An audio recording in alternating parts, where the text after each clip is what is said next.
And Dr. Ashok Surana has seen a small dream to multi-speciality clinic where all forms of dental.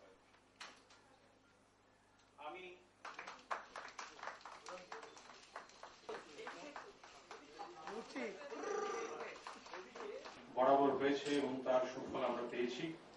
এখানেও আমার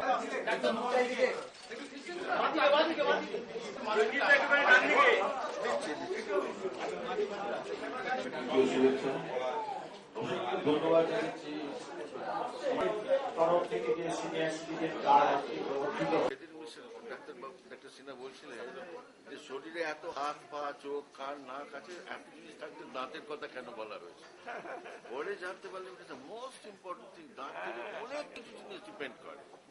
মাইগ্রেনও নাকি দাঁতের, হার্টেরও দাঁতের, সব অনেক কিছু মানে ইন্টারকানেক্টেড। সেটা আমার ধারণা, শুধু জানতাম দাঁতকে ভালো করে না চিবিয়ে খেলে তার ডাইজেশন হয় না। হাসি ছাড়া কোনো কাজ নেই,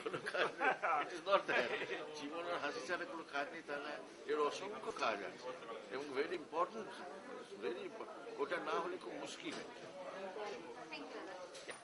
ভালোই লাগছে, বিশেষ করে ডেন্টিস্টের তো আমাদের একদম মানে ভয়েরও মানুষ আর ভরসারও মানুষ। দাঁত নিয়ে যখনই দাঁত ওপরাবে ভাবলেই ভয় করে। তো আমি তাপসের কাছে দাঁত তুলেছি, সে টের পাওয়া যায় না, ভালো হাত। সুতরাং ভালোই লাগছে এখানে সে। হ্যাঁ, সত্যি আমরা বুঝি যখন টের পাওয়ায় তখন হ্যাঁ দাঁত ছিল।